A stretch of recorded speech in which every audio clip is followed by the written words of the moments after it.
look at something, Bây giờ chúng ta nhìn lại những cái trang này để chúng ta bắt đầu. in this unit on page 4, Trong cái phần của trang 4. I think it's, is this the first unit? Yeah. Done that. Page 4. Yeah. So, The announcement of 1460.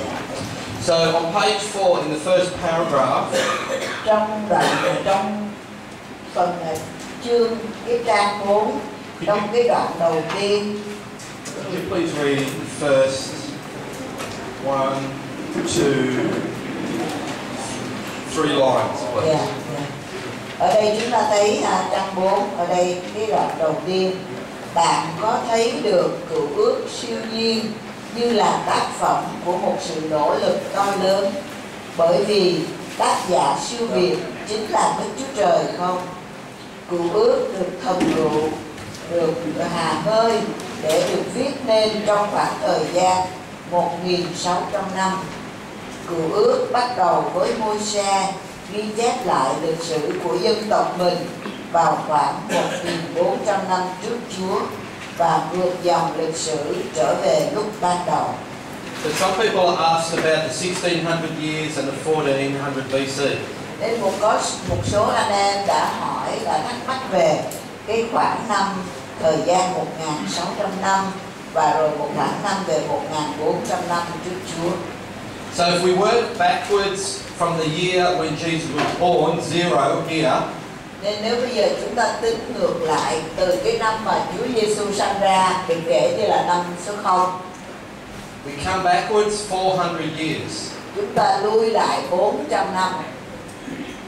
This 400 years is known as the 400 silent years. Và chúng ta được biết 400 năm này như là 400 năm yên lặng. The last prophet to prophesy was Malachi. Và vị tiên tri cuối cùng đã nói tiên tri là tiên tri Malachi. And then there was no more prophecy, no more writing of scripture. Và rồi sau đó là không còn một cái lời tiên tri nào nữa đến hết, không có lời Chúa được rao ra nữa. And then we have in the Gospel of Luke, Rồi sau đó chúng ta thấy ghi lại trong Tin lành của Luca. in chapter 1, remember Gabriel, the angel appeared to Zechariah, the priest in the temple. Và chúng ta thấy trong Luca đoạn 1 thì nói rằng có thiên sứ Gabriel, thiên sứ trưởng đến với lại thầy tế lễ Sachari. Then if we come 1600 years, Rồi nếu chúng ta tính lui lại come back 1600 years, chúng ta tính lui lại 1.600 năm. we have approximately the year 2000 BC. Và chúng ta có khoảng từ 2.000 năm đến 1.600 năm trước Đấng Christ giáng sinh. This is where we have Abraham. Thì lúc đó là lúc chúng ta có Abraham. Back here, we don't know exactly how many years back to creation. Rồi cái khoảng thời gian từ Abraham lui về sau nữa đến lúc mà Chúa tạo dựng nên trái đất thì chúng ta không biết rõ là bao nhiêu năm. But from here to here is more accurate than from here to here. Nhưng mà từ khoảng 400 năm trước Chúa cho đến thời Abraham thì còn được chính xác hơn là từ Abraham lui về sau chúng ta không biết chính xác rõ là bao nhiêu năm. But coming back 1600 years, Và khi chúng ta mới lui lại trước khoảng 1.600 năm trước khi Chúa giáng sinh, about 1400 BC, thì có vào khoảng 1.400 năm trước Chúa giáng sinh, we have Moses thì chúng ta có Môi-se. beginning to write. Môi-se bắt đầu viết. And Moses looks back and begins to write the history. Và khi Môi-se viết các sách ngũ kinh thì ông nhìn lui lại trước đó nhiều năm rồi. Chúa soi sáng cho ông để ông bắt đầu viết lịch sử.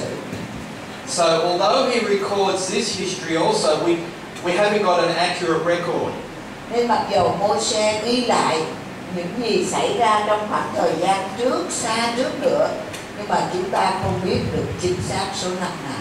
But it's fairly accurate from 400 to 2000, which gives us roughly 1600 years. Nhưng mà khi chúng ta thấy cái khoảng thời gian này khoảng 2000 năm trước Chúa mà trừ đi 400 năm yên lặng thì nó vào khoảng 1600 năm. Is that helpful?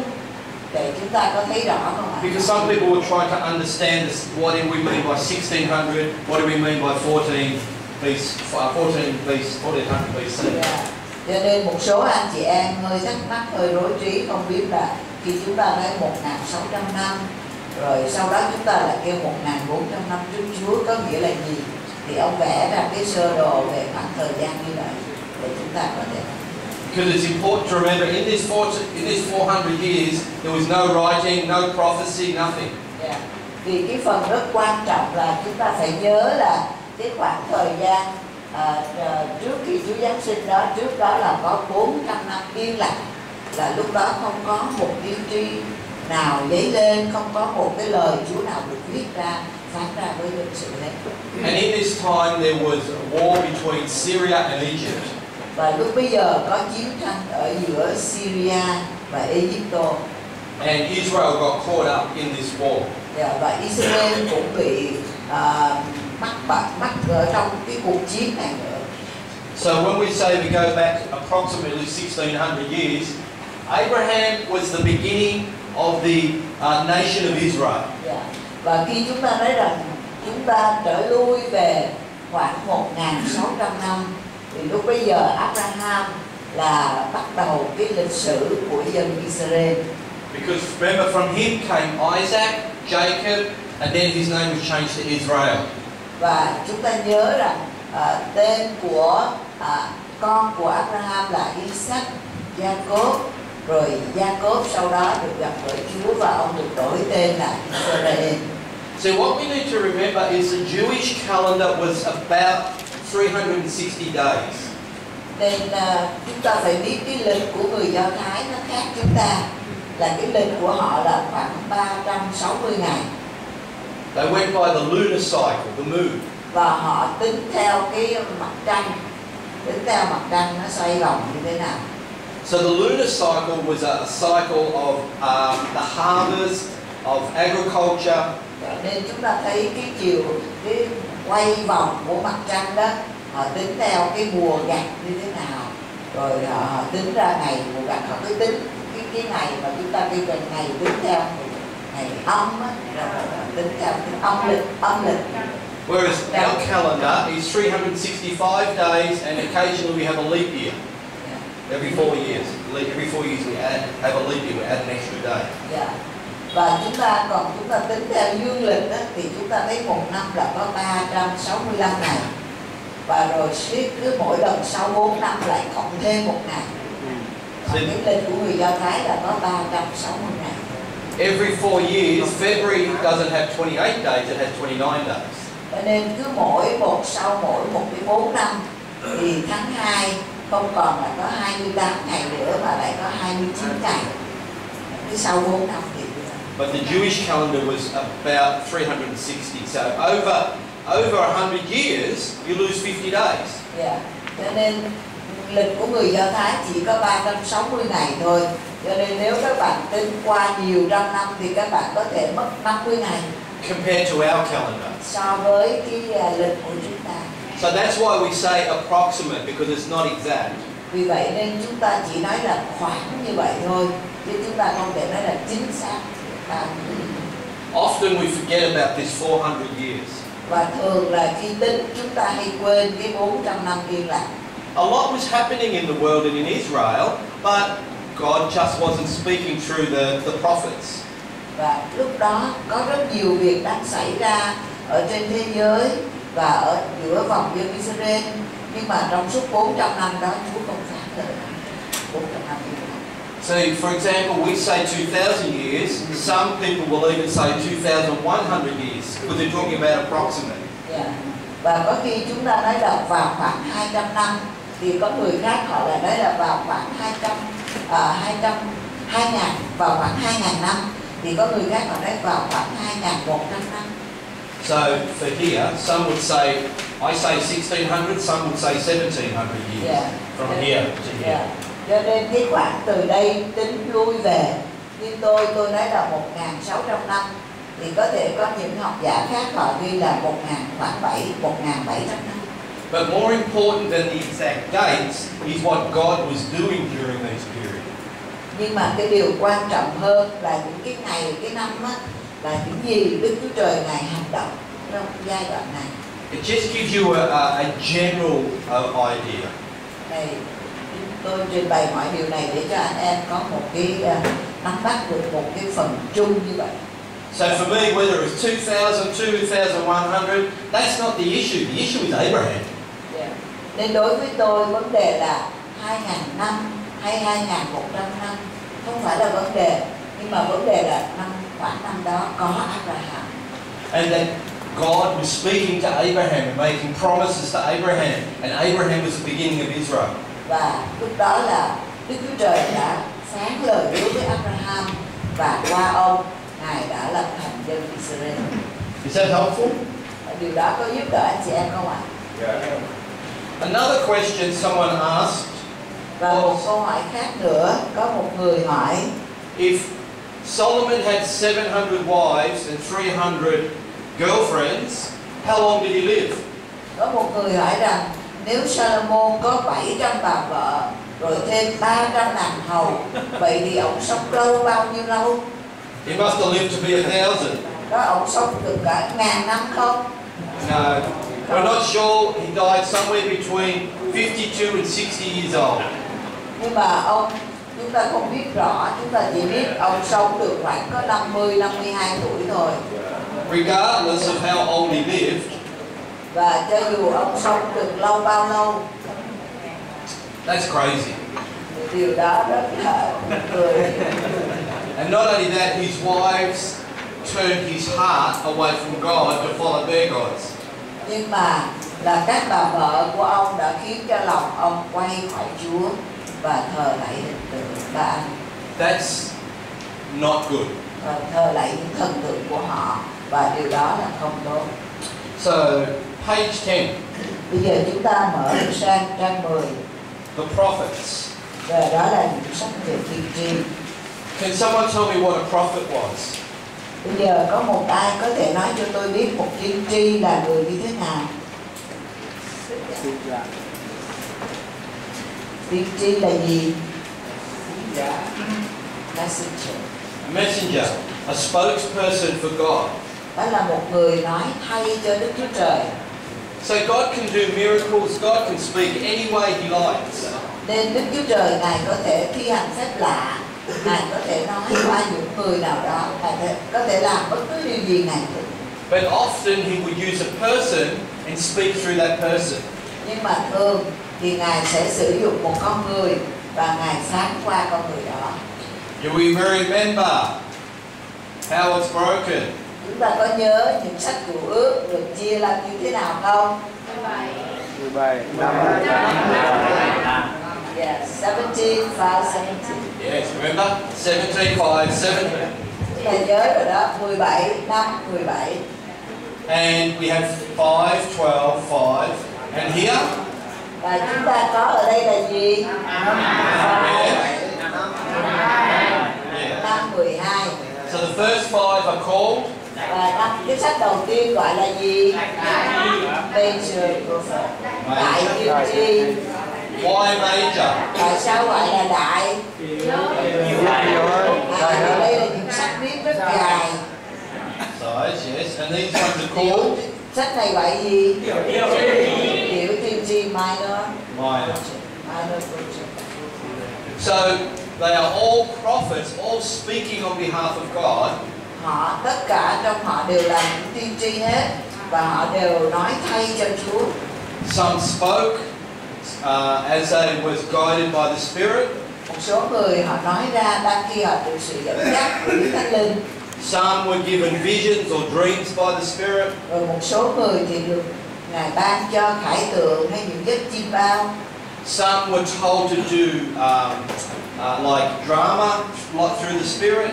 Rồi có một số những người lại hãy làm ra những cái hành động, những cái cũng như là những cái diễn ra những cái hành động bởi qua sự hành động cảm thúc của Đức Thánh Linh.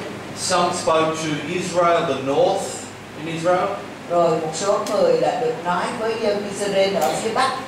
Some spoke to the south of Israel. Rồi một số thì tiên tri nói cho người những Israel ở phía Nam. And some spoke to the other nations.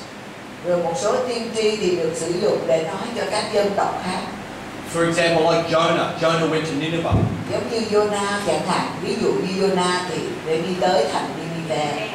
So at that day, Nineveh was a superpower. Và trong thời đó thì Nineveh là một nơi có quyền hành rất lớn. They had the biggest army, the best trained army. Nineveh lúc bây giờ có một đạo binh mạnh mẽ nhất, được huấn luyện rất là tinh nhuệ. So if we look at the Old Testament and how it's structured on a timeline, or on how you read it. Và khi chúng ta nhìn vào Cựu Ước, chúng ta thấy chúng ta phải đọc như thế nào theo cái mốc của thời gian. We have the first 5 books of the Pentateuch. Chúng ta có 5 sách đầu tiên là 5 sách ngũ kinh.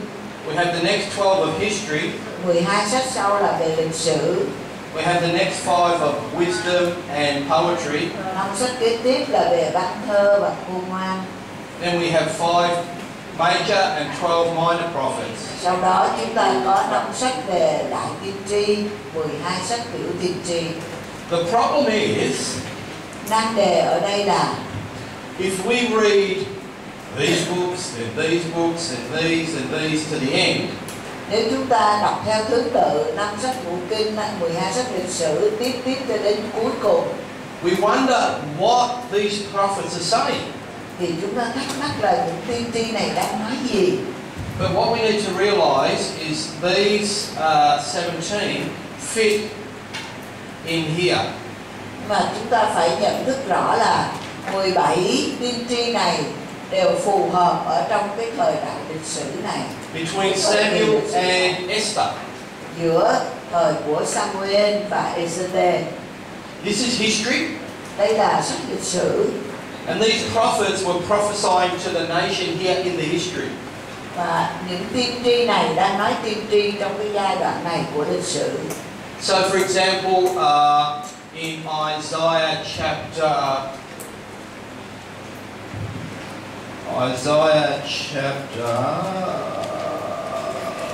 Nên ví dụ như trong Esai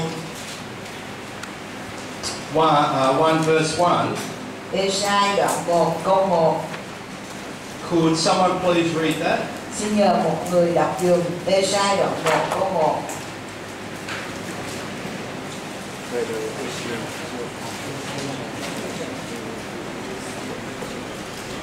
Đây là Uzziah, Jotham, Acha và Hezekiah là các vua nước Juda và nước Juda. Thì Esai con trai Amos có sự thấy về nước Juda và hạt Israel. Yeah. And maybe more. Xin một người Mông, anh em đọc tiếng Mông.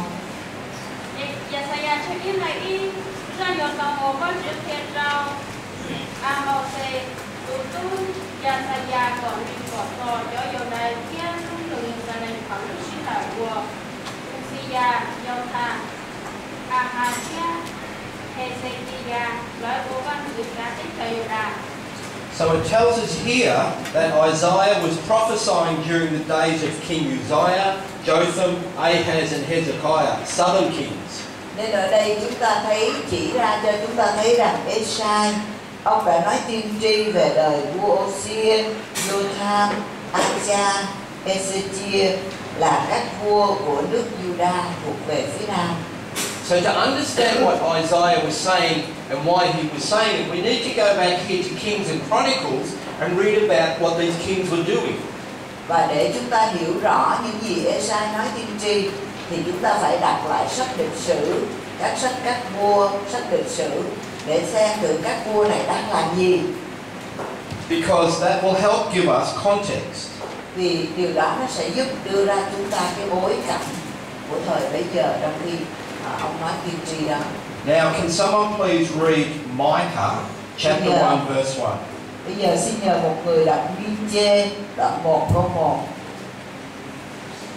Mi-chê đoạn 1 câu 1.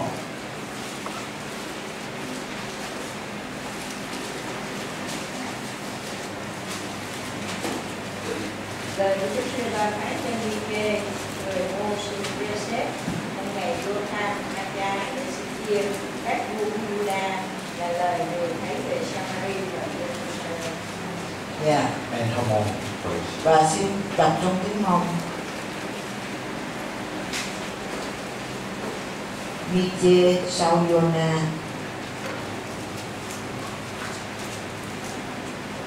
Thế đại ta muốn cho ý này ý tại nơi giờ chỗ lửa hai giờ lúc trong ngày đi về thế giờ ra giờ tàu nào một tàu bộ nào một nhóm họ lúc trong e lên tàu em.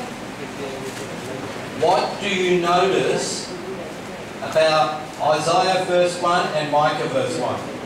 Các bạn lưu ý thấy điều gì ở trong Ê-sai đoạn 1 câu 1 và Mi-chê đoạn 1 câu 1?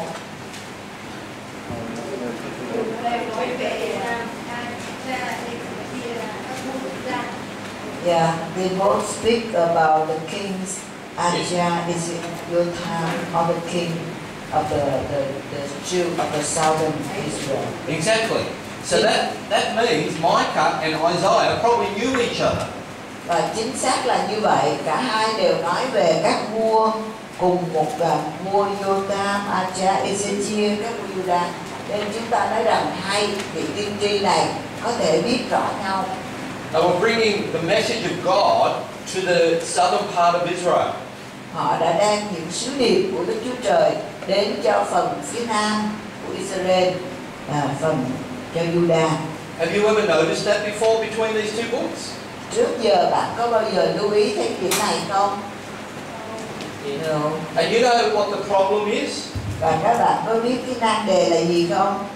See here, Chúng ta hãy nhìn thấy ở đây, Isaiah is the first of the 5 major prophets, Ê-sai là sách đầu tiên trong 5 sách đại tiên tri, but Micah sits in one of the 12.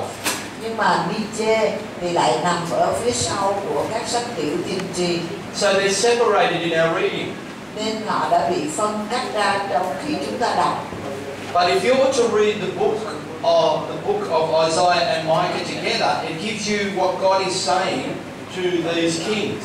Nhưng mà nếu chúng ta đọc cùng sách Ê-sai với sách Mi-chê chung, chúng ta sẽ cho chúng ta một cái điều nhìn thấy về Đức Chúa Trời Ngài phán gì về các vị vua này. So what we need to do is understand that the historical books Nên cái điều chúng ta cần phải hiểu là những cái sách về lịch sử, especially from Samuel onwards đặc and biệt là từ các sách Samuel trở đi to Esther, đến sách Ê-xê-tê, the prophets fit in there. thì các tiên tri nằm trong cái giai đoạn đó, ở trong cái khoảng thời gian đó, từ Samuel đến Ê-xê-tê. Let me try to show you how this works. Dạ. Bây giờ hãy để tôi giải thích cho các bạn thêm. In the year 931 or thereabouts, Và từ trong năm 931, the kingdom divided into two. thì vương quốc của Israel đã bị phân chia ra làm hai. We had the north Chúng ta có phía Bắc and we had the south. và chúng ta có phía Nam. What happened here roughly around this time? Thì điều gì xảy ra ở tại đây trong khoảng thời gian này? Somebody died. Có một ai đã chết? Solomon died. Salomon đã chết. And you remember what happened after Solomon died? Và các bạn có nhớ là điều gì đã xảy ra sau khi Salomon qua đời không? chia thành hai người thì Kingdom is decided between Jeroboam and Jeroboam. Yeah, that's it. So one of Solomon's sons took the southern part, and one of Solomon's servants took the north part. Một người con trai của Salomon đã giành lấy cái phía nam của phần của Israel, và rồi một người đầy tớ của Salomon thì chiếm lấy phía bắc.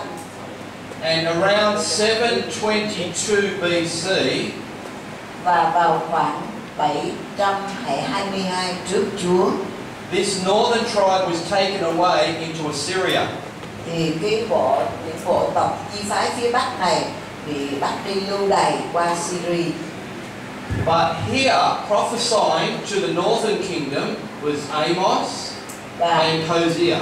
Và cái vị tiên tri mà nói tiên tri cho Israel thuộc ở phía Bắc là tiên tri Amos và tiên tri Ose.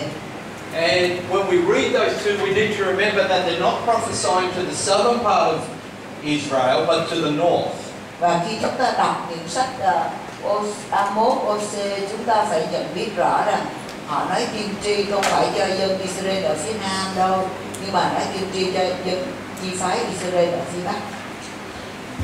During the southern part, rồi trong cái phần của phía Nam, we have Obadiah, thì chúng ta có Abdia, Joel, có Joel, Jonah prophesying to Nineveh, có Jonah nói tiên tri cho thành Nineveh, and Isaiah and Micah, as we've seen, working together. rồi chúng ta thấy Esai và MINH cùng làm việc chung với nhau đó. So they're warning the southern part of Israel, be careful, repent, come back to God. Nên họ cảnh báo dân Israel ở phía Nam rằng hãy cẩn thận, hãy ăn năn, hãy trở về lại với Đức Chúa Trời. But they didn't do that. Nhưng mà dân Israel đã không làm điều đó. Then in 586 BC, they went to Babylon. Rồi sau đó vào năm 586 trước Chúa Giáng sinh, họ đã phải đi lưu đày qua xứ Babylon. But at the end of 2 Kings and 2 Chronicles, we know that Jeremiah was prophesying. Nhưng mà cuối của các sách các vua nhì, sử ký nhì, thì Jeremy là người đầu nói tiên tri. And we can see what Jeremiah says in his book to this southern nation, southern part of Israel. Và chúng ta đã thấy Jeremy nói gì cho những người ở thuộc phía Nam của Israel, nói những lời nào đây? What other book did Jeremiah write? Jeremy còn viết cái sách nào khác nữa? Lamentation, the book of crying. Yeah. Ca thương là cái sách của sự than khóc. Jeremy cũng viết sách đó nữa. The word lamentation means to cry because of bitterness or because of sadness, because of pain. Và cái sách ca thương có nghĩa là cái tiếng kêu khóc vì cớ sự cay đắng, vì cớ sự buồn khổ. Why was Jeremiah so sad? Rồi tại sao Jeremy lại buồn rầu quá như vậy?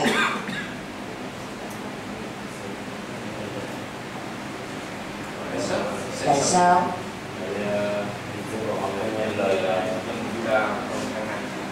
Because the Israelites not repent. Exactly. So he writes his broken heart in the book from God, what God was saying. Yeah. Chính xác như vậy là vì dân Israel đã không chịu ăn năn, cho nên ông viết ra cái tấm lòng đau thương, tan vỡ của Đức Chúa Trời đối trước dân sự Ngài. We also have Nahum. Rồi chúng ta cũng có Nahum, tiên tri Nahum nữa. Zephaniah. Có tiên tri Sophoni nữa. And Habakkuk. Và có tiên tri Habakkuk nữa. All prophesying about what's happening here at the end. Và tất cả đều nói tiên tri về những gì đã xảy ra tại đây vào lúc sau cùng. So you can see that the prophets are speaking back into the history books, especially from Samuel through to the end of the history books.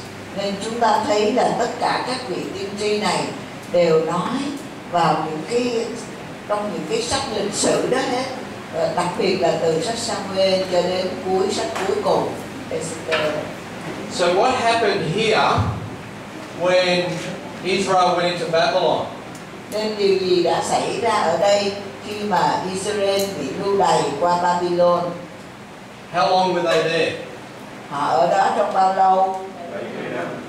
70 years. 70 years. Họ Now ở đó 70 năm. what's interesting is Daniel is there and Ezekiel is there. Và cái điều lý thú ở đây là lúc bấy giờ ở bên Babylon đó là có Daniel ở tại đó. có ECGN ở tại đó. And they're writing to those who are in captivity. Và họ viết cho những người đang ở bị lưu đày, bị phu tù. Let me show you something from the book of Daniel. Để tôi chỉ cho các bạn một vài điều ở từ sách Daniel. Just let me find it. Daniel, could someone please read Daniel chapter 9? Xin một người đọc dùm từ trong sách Daniel đoạn 9. Verse 1 through 2. 1 and 2. Daniel đoạn 9 câu 1 câu 2. Daniel đoạn 9 câu 1 câu 2. Năm đầu Darius con trai Assyru về dòng người Medi đã được lập làm vua thì trước người Chalde. Từ năm đầu về nhiều người ta Daniel ở các sách viết rằng số năm là Vua đã phát đóng tiên tri Jeremy để gia trọng sự hoang vu thành Jerusalem là 70 năm. And in và xin nói trong tiếng Hồng Mông nữa. Cảm ơn. Dari tujuh kali masih selesai ujiannya. Mede tujuh dari masih kasih sama bilang. now, could they please read Jeremiah Xin bây giờ chúng ta hãy đọc xong Jeremy 25, đoạn 2, 11, verses 11 and 12. đoạn 25, câu 11 và 12.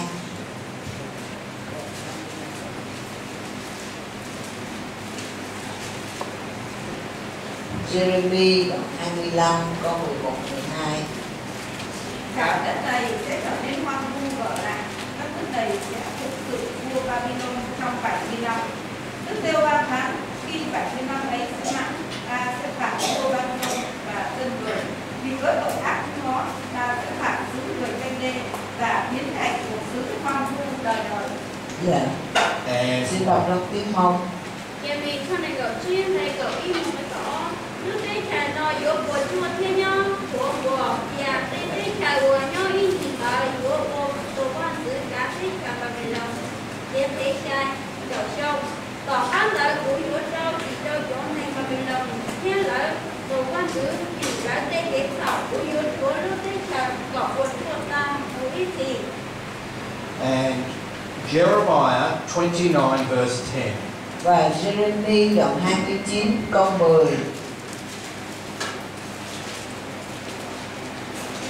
Jeremy đoạn 29 câu 10. Và Đức Giê-hô-va phán như vậy, khi 70 năm sẽ mãn cho Babylon, ta sẽ thăm viếng các ngươi, sẽ làm trọn đời tốt lành cho các ngươi, biến các ngươi trở về đất này. Dạ. Dân mình trước này gọi chung này cậu tôi chỉ hai tiền học đây cùng nhau hậu Babylon cũng sai chậm chung lại cũng bữa cho bữa lò quá nên là đi cũng cho chê hai tiền cũng bữa cho nên đó là nhau hậu thích thảo. See what we see here. We see Jeremiah making the prophecy 70 years before. Và chúng ta thấy ở đây Jeremy đã làm gì? Trước đây Jeremy đã nói là cái năm lưu đày đó là 70 năm. But now we see Daniel reading Jeremiah's prophecy and begin to pray and fast for Israel to go back home. Và rồi chúng ta thấy Daniel đọc những lời tiên tri của Jeremy đó và ông thấy đã đủ 70 năm rồi và bây giờ ông cầu nguyện để xin Chúa để dẫn đưa dân Israel trở về quê hương. So Daniel was in the temple with the king and with the royalty. Và Daniel lúc bây giờ ông đang ở giữa vòng các vua, ở giữa trong cái chốn của hoàng gia. Daniel brought the message and interpretation of dreams to the king. Và Daniel đem đến cái sứ điệp giải mộng cho vua. But at the same time, we have Ezekiel. Nhưng cùng lúc đó chúng ta có tiên tri Ezekiel. Is a priest with the people and bringing the message to the people of Israel. Là ông là thầy tế lễ cho dân sự và ông cũng đưa ra cùng một cái sứ điệp đó cho dân Israel While they're in captivity. đang khi họ đang ở nơi chốn bị lưu đày. Could someone please read Ezekiel chapter 1, verses 1 and 2, 1 to 3. Xin nhờ một người đọc trong ECGN đoạn 1 câu 1 đến câu 3. ECGN đoạn 1 câu 1 đến câu 3.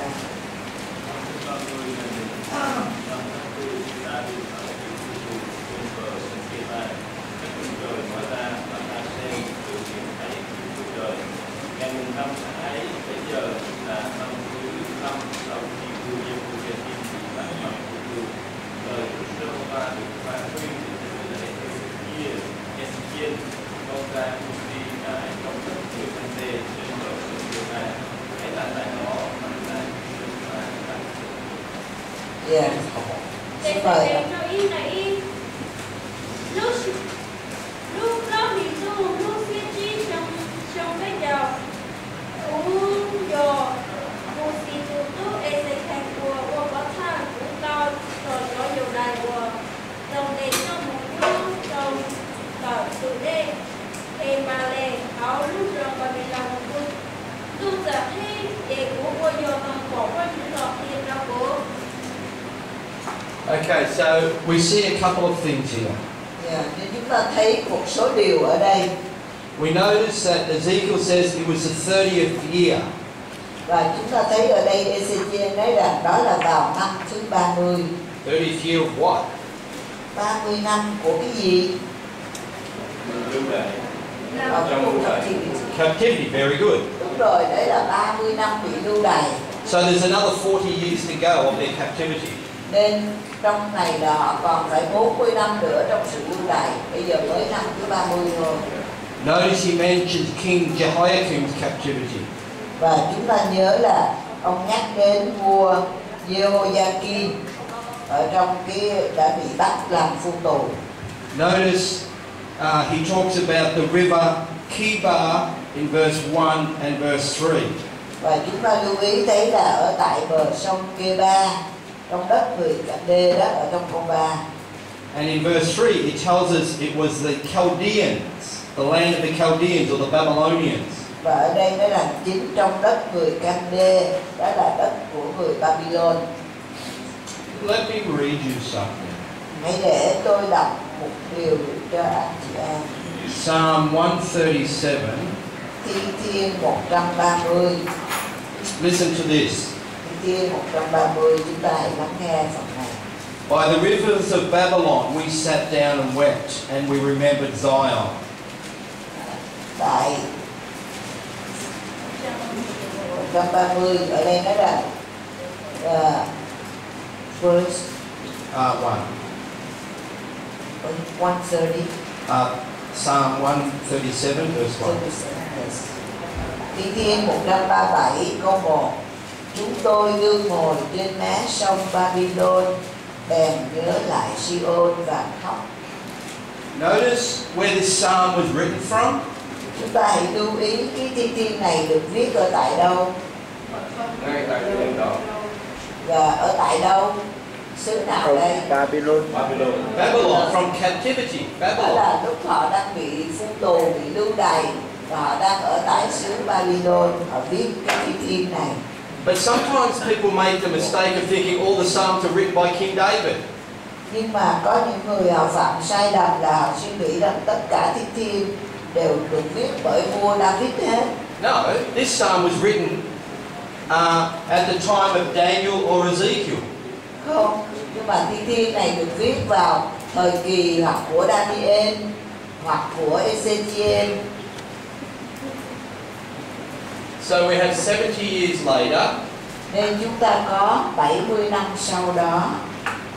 And then we have, they go back to Israel. Có 70 năm sau đó là họ đi về trở lại Israel. To Jerusalem to rebuild the temple. 70 năm sau đó họ trở lại để xây dựng lại đền thờ. And we have Zechariah. Chúng ta có Zachary And Haggai và Age prophesying during this time at Jerusalem. và ông họ nói tiên tri vào thời gian này ở tại Jerusalem. But who else is writing during this time? Nhưng mà còn ai cũng viết ra cũng nói ra ở tại thời điểm này nữa. They're not prophets. Họ không phải là tiên tri.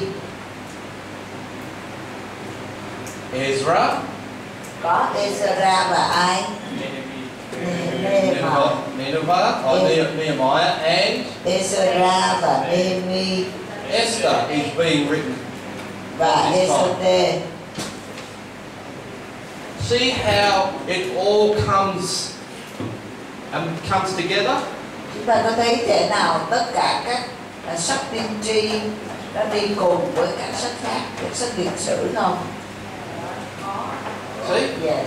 Because here we have the historical books from Samuel Thì ở đây chúng ta có các sách lịch sử đi từ Samuel all the way through to Esther.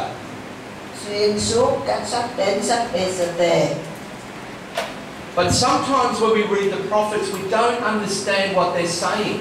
Nhưng có nhiều lúc khi chúng ta đọc các sách tiên tri, chúng ta không hiểu họ nói gì đây. We're thinking they're telling strange stories. Chúng ta tưởng rằng họ nói những câu chuyện kỳ lạ. But that maybe they were prophesying to the north kings and kingdom, or to the south kings and kingdom. Mà lúc bây giờ là họ đang nói với các vua ở vương quốc phía Bắc, rồi cùng với những người ở phía Bắc, rồi sau đó có những tiên tri thì nói với các vua ở vương quốc phía Nam. Notice how many prophets are at the end before they went into captivity. Và chúng ta lưu ý thấy biết bao nhiêu tiên tri nói cho họ, nói tiên tri cho họ vào giai đoạn cuối trước khi họ đi ra nơi lưu đày. How God's message got stronger. Và thế nào những sứ điệp của Đức Chúa Trời ngày càng trở nên mạnh mẽ hơn. So it's a little bit like this. The message is down here, then all of a sudden it goes up, it becomes stronger. Và giống như những sứ điệp đang vừa như vậy và bắt đầu đi mạnh mẽ hơn. We can learn something from this. Và chúng ta có thể học được nhiều điều từ nơi điều này. If we're doing something that is disobedient, Nếu chúng ta đang làm một điều gì đó mà không vâng lời Chúa, and we continue to do that, và chúng ta cứ tiếp tục làm như vậy, maybe the Spirit of God may be prompting you to repent down here. có thể ở phía dưới này Đức Thánh Linh đang thúc giục bạn hãy ăn năn. But if we don't, the message or the prompting becomes stronger. Và nếu chúng ta không đáp ứng lại thì cái sứ điệp đó lại càng thúc giục của Chúa càng mạnh mẽ hơn. But one day, God says enough is enough. Và cho đến một ngày nào đó thì Chúa nói đã đủ rồi. Like here with Judah and with Israel. Giống như ở đây đối với dân Judah cũng như phía Nam như dân Israel ở phía Bắc vậy. We see God's patience, enough. Và lúc ban đầu Chúa kiên nhẫn với họ, nhưng mà đến một lúc đã đủ rồi. Same here, all the way through, enough, and now they're in Babylon. Và đến tương tự với vương quốc phía Nam cũng vậy, Chúa kiên nhẫn với họ, cho đến một lúc đã đủ rồi thì Chúa phó cho họ trên sự lưu đày. If the prompting is getting stronger, we need to stop and repent before, like Israel, there is a fall. Và nếu sự thúc giục của Chúa càng ngày mạnh mẽ hơn thì chúng ta cần phải dừng lại và ăn năn. Nếu không sau đó là có một sự sa lại. Because then we need to try to start coming up again, and we may never get back to here again. Rồi lúc đó chúng ta có thể cố gắng để đi lên trở lại mà có thể không bao giờ đạt được trở lại. It's a bit like a cup or a bucket. Nó giống như là một cái chén hay là một cái xô. We can fill it up and fill it up and fill it up, but one day it's full and it flows over. Chúng ta có thể cứ đổ vào nó, cứ đổ vào nó, nhưng đến một ngày kia nó tràn đầy rồi và nó sẽ tràn ra, nó đầy và nó tràn ra. It's like the patience of God. Nó giống như sự kiên nhẫn, sự nhẫn nại của Chúa vậy, sự nhịn nhục của Chúa vậy. He says, I'm patient,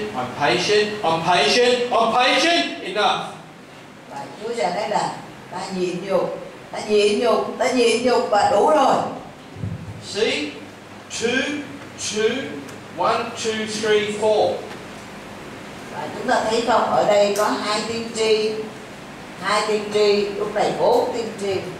Maybe you're reading the Word of God and it's convicting you. Có thể bạn đang đọc một lời của Chúa và lời đó cáo trách bạn. The Spirit is speaking to your spirit. Và Đức Thánh Linh này đang phán với tâm linh của bạn. Maybe you're having dreams. Có thể bạn đang có những giấc chiêm bao. Maybe the sermons are convicting you. để cái bài giảng đó cáo trách bạn. Maybe someone sent you somebody to you to tell you to stop. Có thể người ta đã sai một ai đó đến với bạn để mà nói bạn hãy ngưng lại. But one day the cup will fill up. Nhưng mà cho đến một ngày kia thì cái chén nó sẽ đã đầy rồi. And we see Christians around the world and Christian leaders falling down. Và chúng ta đang thấy các cơ đốc nhân, những người lãnh đạo cơ đốc ở trên thế giới, có những con người đang sa bại. And we need to learn from this. Và chúng ta cần phải học tập được từ những điều này. But there's a saying. Nhưng mà có một câu nói rằng The thing that we learn from history những điều gì chúng ta học được từ lịch sử is that we don't learn from history. Đó là chúng ta không chịu học từ lịch sử. We should learn by the mistakes of others. Chúng ta phải học qua những cái sai phạm, lỗi lầm của người khác. But sometimes we don't. Nhưng mà có nhiều lúc chúng ta lại không học. We say, I'm not like that. Chúng ta nói rằng, tôi đâu có giống người đó đâu. I'm better, I'm stronger, I won't go like that. Tôi tốt hơn, tôi mạnh mẽ hơn, tôi sẽ không có như vậy đâu. What does Bible say that comes before a fall? Thì Kinh Thánh nói gì trước một người sa ngã? Pride. Sự kiêu ngạo đi trước. Sự bại hoại là sao? What was Jerusalem? What was Judah, the southern nation, a part of Israel, saying about the north? Và What was the southern part of Israel saying about the north part of Israel? Những người ở vương quốc phía Nam thì nói gì về những người ở phía Bắc Israel? When they saw them go into captivity because of their sin, they're saying, we're not like that. Khi mà những người ở vương quốc phía Nam Juda đó thấy những phía Bắc là phải đi lưu đày qua Syria, thì họ nói, mình đâu có giống như vậy đâu, mình không đi lưu đày. We have Jerusalem, we have the temple. Chúng ta có Jerusalem nè, chúng ta có đền thờ nè. That may be so, but they lost their relationship with God. Có thể họ có những điều đó, nhưng họ đã đánh mất mối tương giao của họ đối với Chúa rồi. So out of his love, he kept speaking to the people, come back, come back. Nên xuất phát từ lòng yêu thương của Ngài, Chúa luôn luôn tiếp tục nói với dân sự của Ngài, hãy trở lại đi. Repent, repent. Hãy ăn năn đi. Look how many times he spoke. Chúng ta hãy nhìn xem là biết bao nhiêu lần Chúa đã phán. But they didn't listen, they closed their ears. Qua các tiên tri đó, nhưng mà họ không lắng nghe, họ đóng tai lại. But if we're not careful, we can do the same. Nhưng mà nếu chúng ta không cẩn trọng, chúng ta sẽ cũng làm giống như họ. So we need to change that saying in our life and in our family and in our local church. Nên chúng ta phải thay đổi ở trong chính cuộc đời chúng ta, ở trong đời sống gia đình, ở trong hội thánh địa phương. And we need to say the thing we learned from history is that we learned from history. Và chúng ta nói rằng những gì chúng ta đã học được từ lịch sử thì chúng ta phải học được. Is this helpful? Việc này có giúp đỡ cho các bạn không? Then after here is 400 silent years, then the birth of Jesus. Rồi sau đó là 400 năm yên lặng, và sau đó là sự ra đời của Chúa Giêsu. Who was the last? I still haven't put that one in yet, but who was the last prophet to prophesy? Vậy thì cái vị tiên tri sau cùng đã nói tiên tri trước khi có 400 năm yên lặng đó là ai? Malachi. Chính là Malachi. Which is very interesting when you read how Malachi writes. Và rất thú vị khi chúng ta đọc thế nào Malachi viết. Malachi is very strong in his language. Và Malachi ông nói rất mạnh mẽ. And then God goes silent.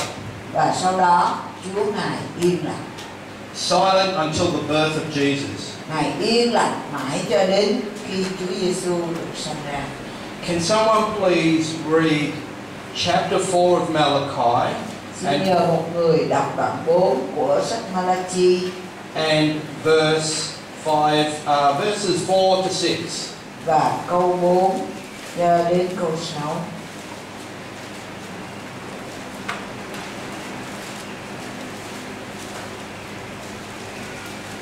Malachi đoạn 4 câu 4 đến câu 6. Các ngươi khá nhớ lại luật pháp của đầy tớ ta là Môi-se mà ta đã truyền cho nó tại Hô-rét, tức là những luật lệnh và mạng lệnh cho cả Israel. Này ta sẽ sai đấng tiên tri Eli đến cùng các ngươi trước ngày lớn và đáng sợ của Đức Giê-hô-va chưa đến. Người sẽ làm cho lòng cha trở lại cùng con cái, lòng con cái trở lại cùng cha, kẻo ta đến lấy sự đuổi giả và đánh đất này. And Tụ số chi họ sẽ cái lộ kia dòng thêm bên trái phía trên lộ giả